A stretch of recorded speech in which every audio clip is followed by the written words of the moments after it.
Buenas tardes, hermanos. Tengo el privilegio de compartir la palabra del Señor con ustedes nuevamente. Me gozo de poder participar en la cena con ustedes, de tener comunión con ustedes. Ustedes saben, esta fue la iglesia en la cual el Señor me colocó, donde me llamó primeramente a servir. Así que para mí es un privilegio también poder servir al Señor y a ustedes ministrando la palabra del Señor.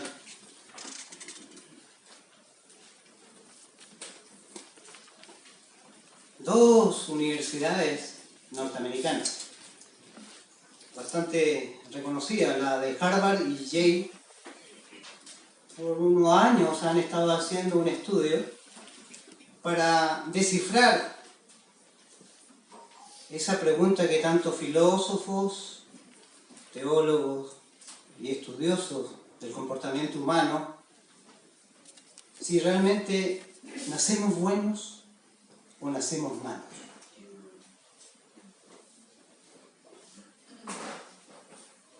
Y me parece hasta paradójico un poco, ya que estas universidades, Harvard y Yale, surgieron por cristianos. Fueron ellos quienes establecieron estas universidades.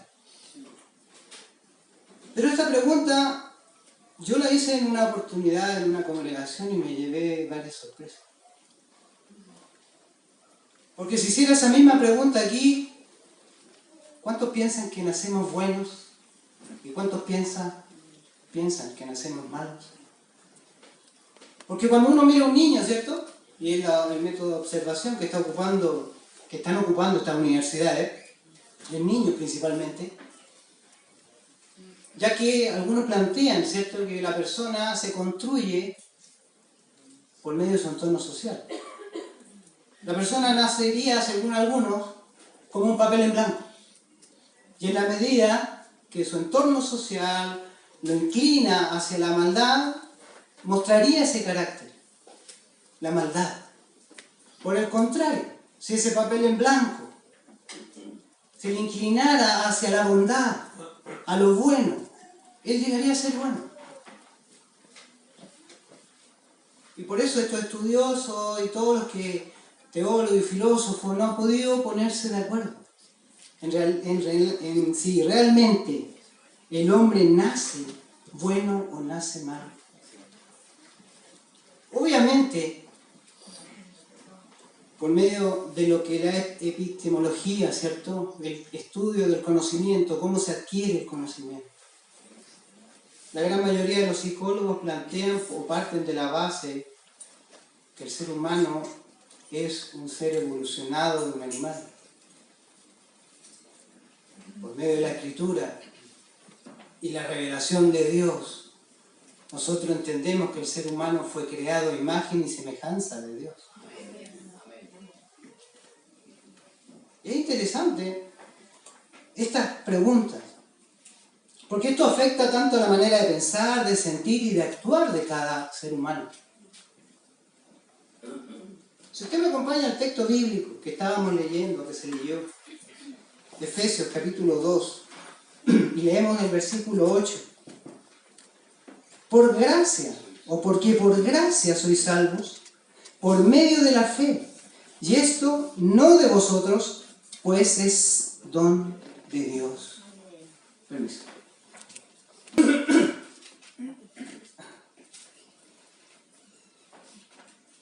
Gracia. Realmente, hoy día la iglesia en general, no estoy hablando de los avellanos ni los centros bíblicos, en general, ¿se comprende realmente lo que es gracia?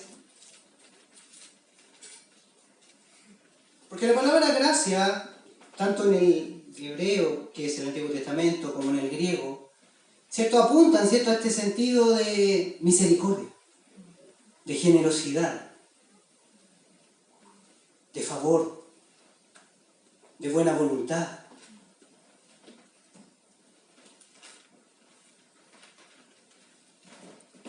Y la primera vez que aparece esta palabra es ahí en Génesis. Cuando Génesis 6, cuando Noé, dice el texto, pero Noé halló gracia ante los ojos de Jehová. Es la primera vez que aparece la palabra gracia. Pero, y no es casual que aparezca la palabra gracia previo al juicio de Dios a la humanidad. Recuerden que en ese contexto de Génesis 6, en el versículo anterior a este, el versículo 7, dice Dios que miró la humanidad, miró el mundo y dijo: raeré de la tierra a todo ser viviente, tanto al hombre, al reptil, al ave. Posteriormente dice el texto: pero Noé halló gracia ante los ojos de Jehová. Por consiguiente, el concepto de gracia no es un mero concepto abstracto. Está ligado a la acción de Dios. No basta una definición de gracia para entenderlo. Se tiene que ver a Dios actuando para entenderla.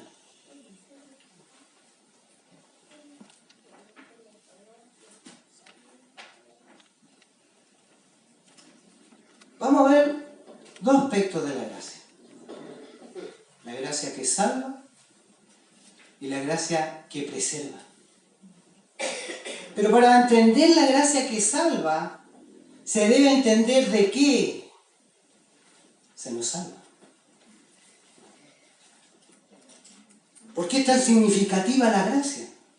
La cantamos. Damos gracias a Dios por esa gracia.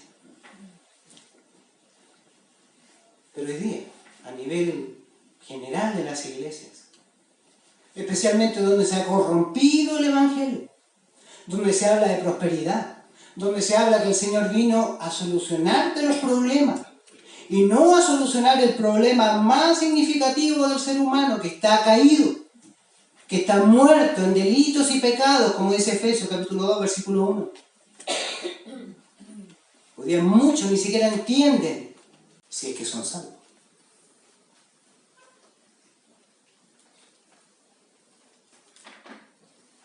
Veamos qué nos dice Efesios capítulo 2, versículo 1. Y Él os dio vida. ¿Perdón? Y Él os dio vida. ¿A quién le está hablando Pablo? ¿Cierto? Pero si estamos vivos. ¿Por qué está diciendo que dio vida? ¿Cierto? A vosotros, ¿cuándo? Cuando estábamos muertos. Evidentemente no está hablando, porque todo ser humano está vivo biológicamente, pero algunos están muertos espiritualmente y otros vivos espiritualmente. La condición del mundo sin Cristo es muerte, hermano. Usted los ve, son tan inteligentes o más inteligentes que nosotros, porque no pasa por inteligencia, pero están muertos. Siguen muertos en delitos y pecados. Y cuando nosotros hablamos que el hombre está muerto, o depravación total, no sé si han oído ese concepto. La depravación total significa que todo el ser está corrompido, caído. Su intelecto, sus emociones, sus anhelos, todo está caído, corrompido. Eso no significa que un incrédulo no tenga una alta moral. Usted no solamente mire la cárcel de la gente muerta espiritualmente. Hay gente muerta espiritualmente que está haciendo misas, que está hablando de Dios, que está predicando. No me mire a mí así, pues no.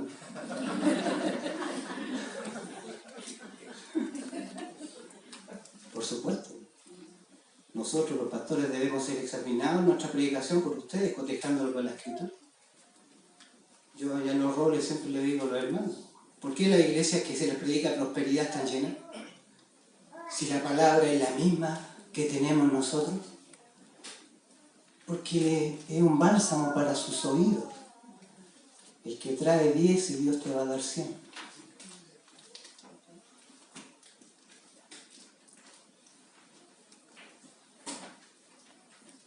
una muerte espiritual. Éramos unos zombies espirituales. Desde ese punto Pablo está diciendo: y Él os dio vida a vosotros cuando estabais muertos en vuestros delitos y pecados. Tanto delito y pecado. Pero esa muerte espiritual no solamente era los hermanos de Efesios o la iglesia, sino que Romanos 3:23 dice: por cuanto todos pecaron y están destituidos de la gloria de Dios. Más atrás, Romanos 3:10-12 dice: como está escrito, no hay justo ni aún uno, no hay quien entienda, no hay quien busque a Dios, todos se desviaron. A una se hicieron inútiles, no hay quien haga lo bueno, no hay ni siquiera uno.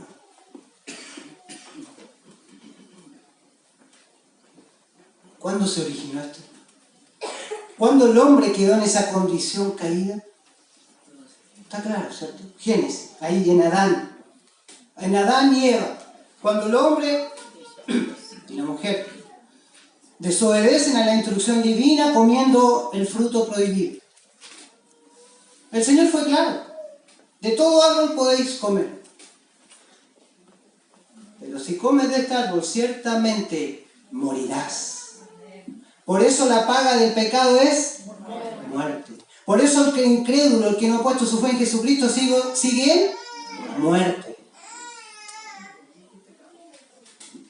Fíjense que cuando se lee Génesis 2:7, donde Dios crea al hombre y dice que vino a ser un alma viviente, está en plural originalmente. En Adán estábamos todos. Vino a ser almas vivientes. Por eso, tanto la imputación o la transmisión del pecado le alcanzó a toda la humanidad. Usted no peca, o mejor dicho, peca porque es pecador. Porque es la naturaleza. Se peca porque es natural en nosotros pecar.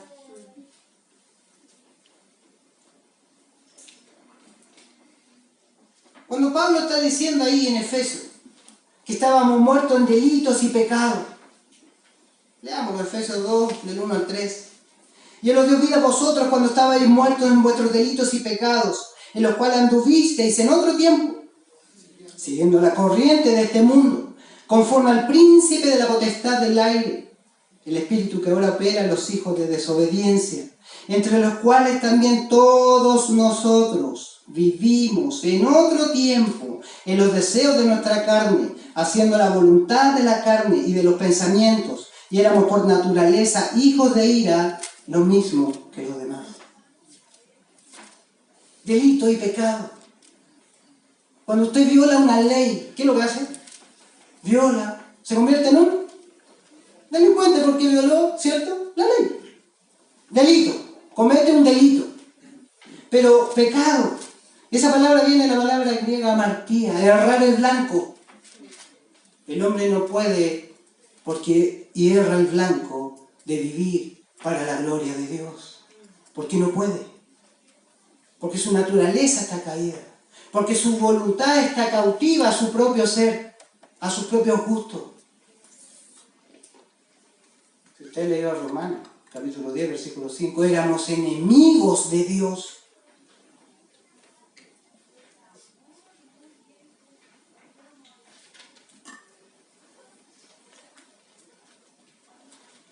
¿Cómo caminábamos?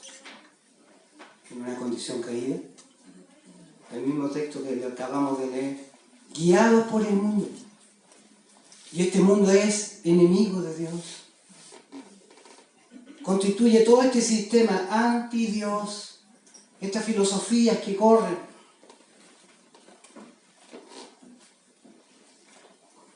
Pero también el mundo está gobernado por la autoridad del aire.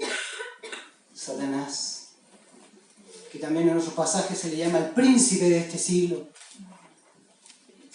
El mundo, gobernado por Satanás. ¿Y cómo se manifiesta?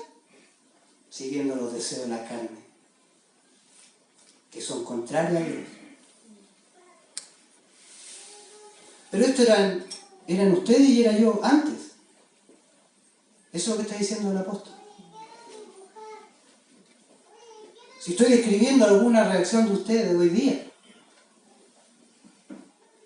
debería preocuparse. Condición entonces para ser salvos si estábamos todos muertos. ¿Cómo un muerto puede ver la luz? Tengo la experiencia de niño, cuando mi abuelita se murió.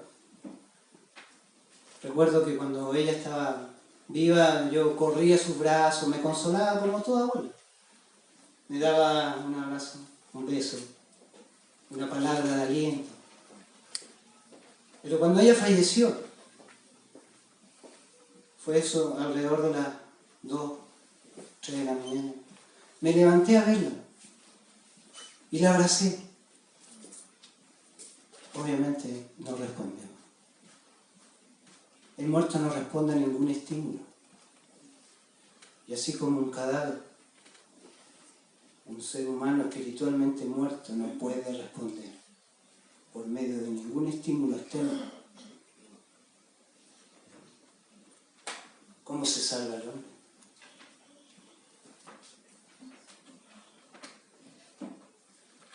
Romanos 5:15 dice, pero el don no fue como la transgresión, porque si por la transgresión de aquel uno murieron los muchos, abundaron mucho más por los muchos la gracia y el don de Dios, la gracia de un hombre, Jesucristo. El don de Dios es la gracia en Cristo. Le dije, la gracia no es un mero concepto, es una acción, es un actuar de Dios.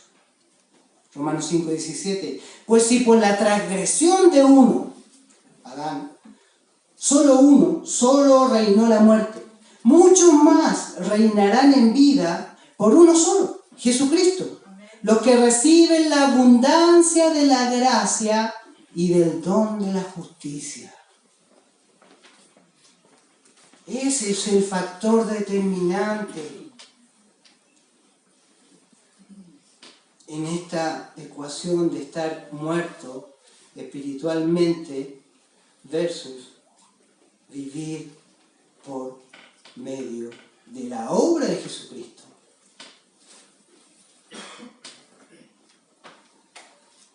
¿De quién es la gracia? Fíjense, Efesios capítulo 2, versículo 8. Porque por gracia sois salvos, por medio de la fe. El vehículo es la fe, pero la gracia y la fe. Si está muerto el hombre, ¿cómo puede verla? Hay un pasaje paralelo, Colosenses capítulo 2, versículo 13. Y a vosotros, estando muertos en pecados y en la incircuncisión de vuestra carne, os dio vida juntamente con él, perdonándoos todos los pecados.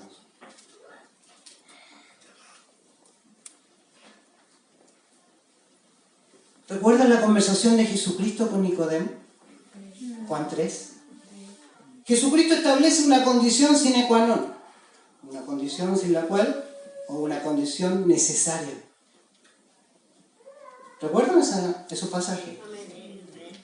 Dice, de cierto te digo, Juan 3:3, que el que no naciere de nuevo no puede ver el reino de Dios.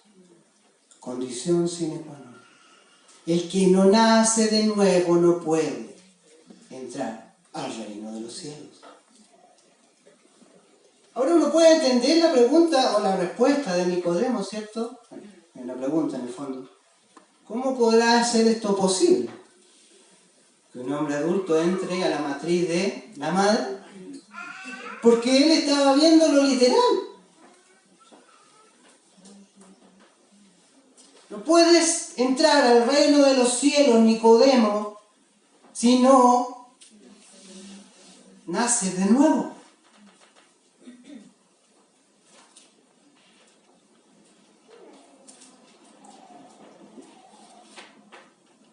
De cierto te digo, que el que no naciere de agua y del Espíritu no puede entrar en el reino de Dios.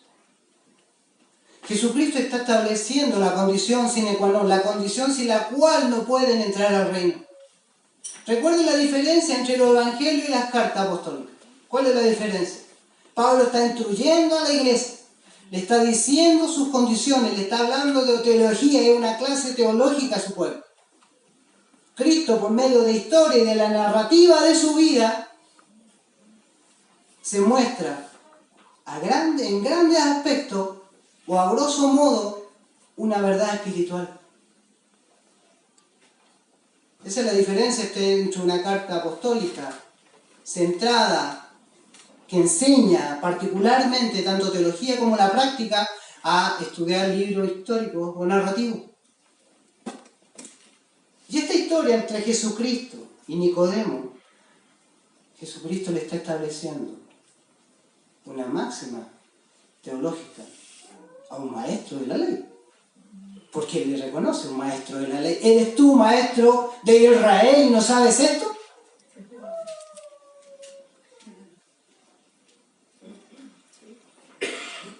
¿Cómo no ser vivificado entonces? Porque el hombre está muerto en delito y pecado. Nicodemo estaba muerto en delito y pecado. Necesitaba y quería entrar, al parecer, al reino de los cielos. Por algo buscó al Señor Jesucristo. Y ahí uno puede darse cuenta también por medio de esta historia, esta narración real, que se debe buscar para allá. El que busca, vaya. El que llama, se le abrirá.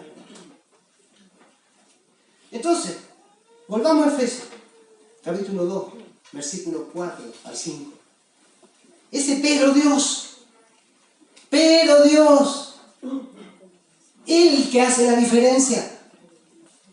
Pero Dios, Daniel Baeza iba destino al infierno, pero Dios,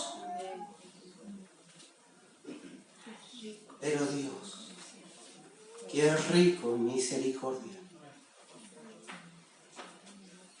por su gran amor con que nos amó, aún estando nosotros muertos en pecados, nos dio vida juntamente con Cristo. El muerto le sale Dios a su encuentro y le da vida juntamente con Cristo. Esa condición de cadáver espiritual. Alabamos la gracia. Pero la gracia no se saborea, no se degusta, si usted no entiende la condición de la cual Dios lo sacó. La gracia, hermanos, es que puedas mirarte y mirarme y ver la condición previa a Jesucristo. Y mirar hacia adelante y ver el camino llano que Dios trazó para tu vida. Y ese camino llano te lleva hacia Él. Angosto, con dificultades, pero con un destino seguro. No por tus obras, no por mis obras, sino por lo que Dios hace por los suyos.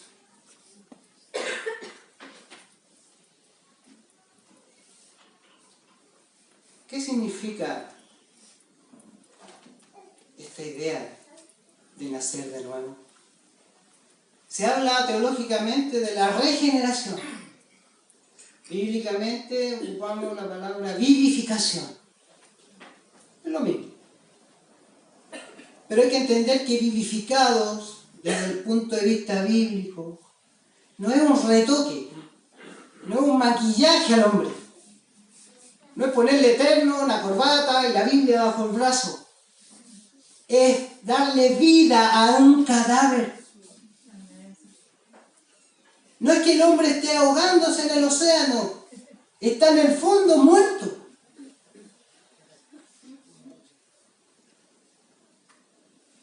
El mundo no es que esté ahogándose. Está muerto.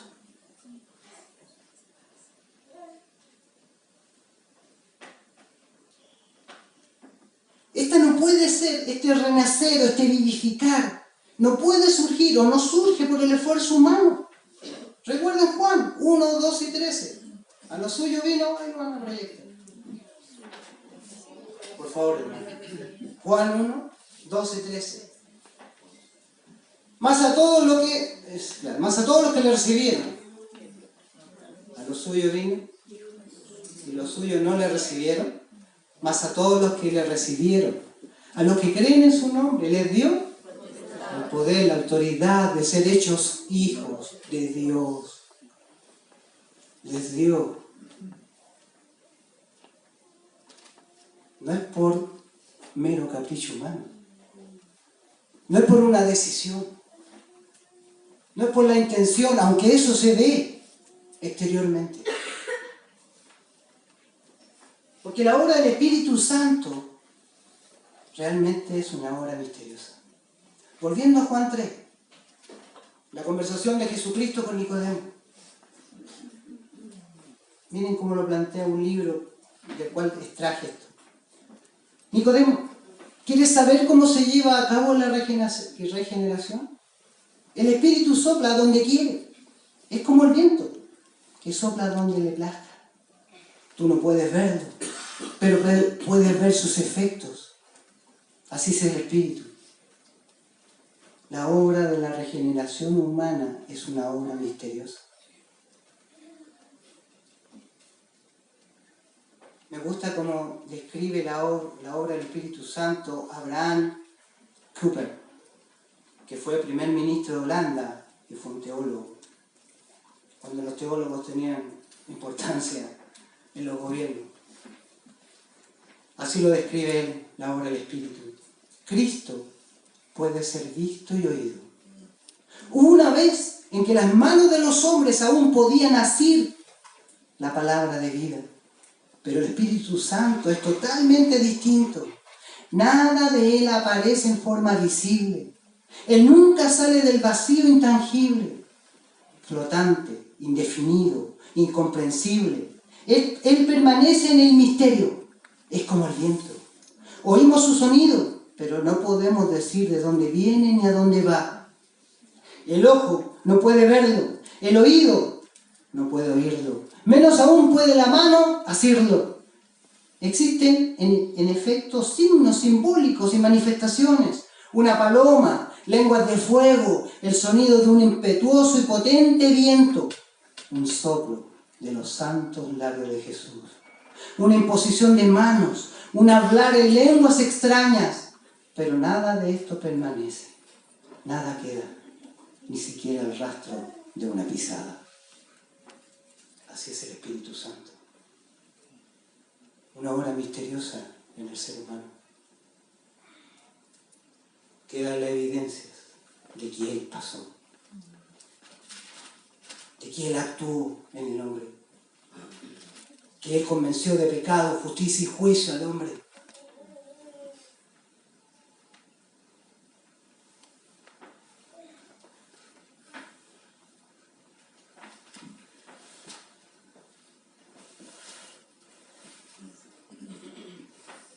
El propio Señor Jesucristo, más adelante, después de hablar con Nicodemo, en Juan 6:44 dice: ninguno puede venir a mí si el Padre que me envió no le trajere, y yo le resucitaré en el día postrero. Juan 5:21, porque como el Padre levanta a los muertos y les da vida, así también el Hijo a los que quiere da vida. La salvación es una obra soberana de Dios.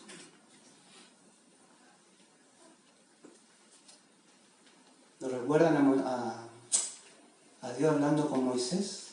Éxodo 33. Porque yo tengo misericordia de quien quiero tener misericordia. Ahora entiende por qué en el caso de Noé se aclaró que él halló gracia ante los ojos de Dios. Venía un juicio a la tierra, un diluvio universal. Y hoy día estamos como los días de Noé. Viene un juicio. La ira de Dios se va a vertir sobre la tierra.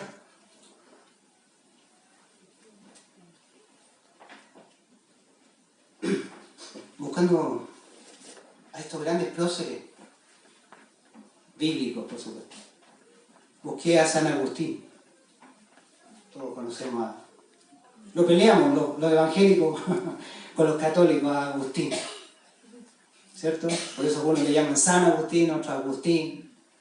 Pero todos dicen o reconocen que él fue el teólogo más prominente de esa época. Y tal vez hasta el día de hoy influenció a Calvino, ha influenciado mucho. Mire cómo él describe este pasaje. El Padre atrae a quien habla, tú eres el Cristo, el Hijo de Dios vivo. Ved que Pedro fue atraído por el Padre. Dichoso tú, Simón, hijo de Jonás, porque no te lo ha revelado ni la carne, ni la sangre, sino mi Padre que está en los cielos. Citando Mateo 16. Esta misma revelación es en sí una atracción. ¿Recuerdan esa conversación entre Pedro y Jesucristo? ¿Quiénes dicen que soy yo?, preguntó el Señor. Algunos Elías, algunos Jeremías, algunos los profetas. Fue Pedro que dijo, tú eres el Cristo, el Hijo del Dios vivo. ¿Qué le dice el Señor? Que eso no venía de él, no fue por carne ni sangre, fue una revelación de Dios. Dios Padre lo guió, no solo a hacer esa declaración, sino a creer afirmativamente y positivamente que Jesucristo era el Mesías.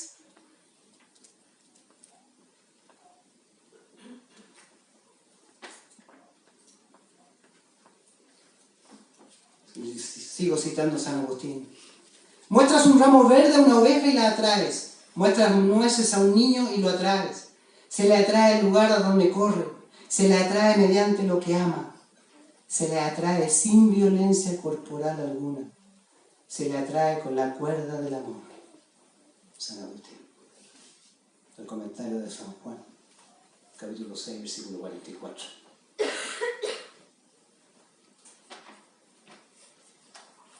El hombre llamado por Dios, ¿puede entender la gracia? Está viviendo situaciones difíciles. Se te rompió la pierna a tu hijo. Lo atropellaron. Algunos tienen problemas matrimoniales. Algunos tienen problemas financieros. Algunos se pelearon porque sus padres no son los mejores padres. O porque los hijos no son los mejores hijos. ¿Te basta la gracia?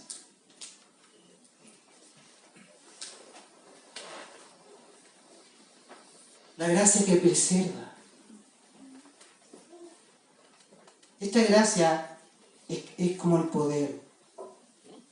Así como el poder de Dios para sacarte de muerte a vida. Esta gracia preserva, que habilita al hombre para actuar por encima de sus propias fuerzas naturales. Y esto está todo ligado con el llamamiento de Dios a su pueblo. Si Dios te llama para salvación, ¿te va a dejar? ¿Te soltará?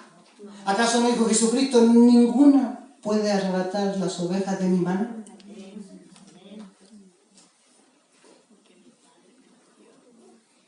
Justamente, abuelita, porque el Padre se las dio a Jesucristo.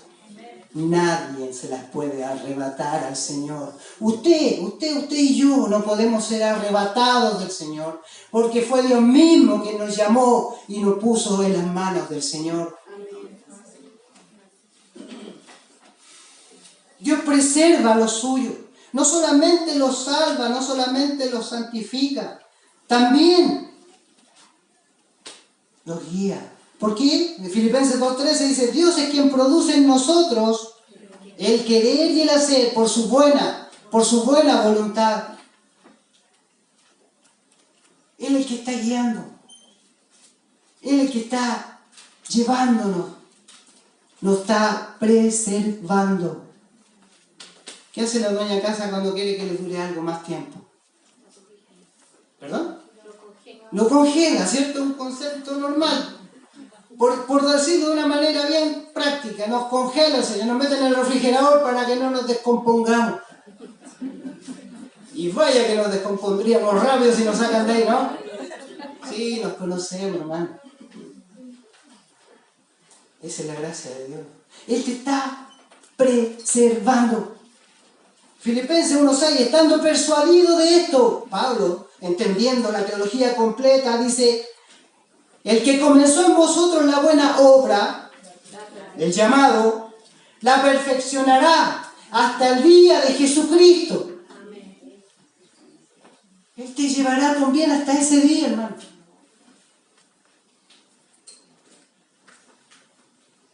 A pesar de la adversidad que vivas. Él te va a preservar. ¿Pero para qué te preserva? Para que perseveres. Perseveres en la fe. ¿Se ha preguntado usted por qué no ha dejado a Dios y le ha ido tan mal después que se convirtió al cristianismo? Te dejó a tu esposo. Por canuta. Perdóneme la expresión. Pero lo he visto.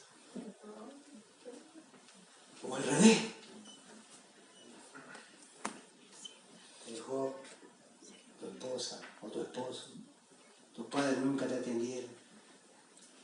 ¿Por qué sigues perseverando en la fe?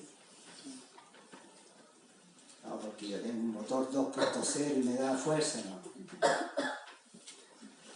Es porque Dios te está preservando. Y el que comenzó en vosotros la buena obra la perfeccionará hasta el día de Jesucristo. Recuerden el caso más claro de la Escritura. El apóstol Pablo está pidiéndole al Señor un socorro. 3 veces le pidió al Señor que le quitara ese aguijón. ¿Cierto? ¿Qué le dijo el Señor? No le dijo. No. Bástate mi gracia. Porque mi poder se perfecciona en tu debilidad. ¿Te sientes débil? ¿A veces crees flaquear? La gracia te sostendrá, hermano. Él te va a preservar y te va a hacer perseverar. Esa es la gracia. Por eso damos gracias por la gracia. Porque aquel que nos llama, nos santifica. Aquel que nos llama, nos preserva. Aquel que nos llama, nos perseverará hasta el día de Jesucristo. La iglesia no se sostiene en sí misma. Se sostiene en la gracia de Dios.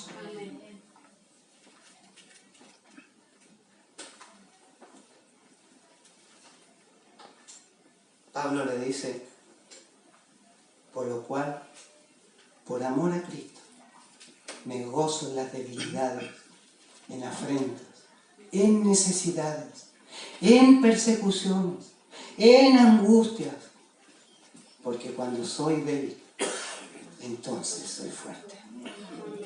Él tenía en vista su gracia. El Señor le tomó el mentón y le giró la vista hacia la gracia.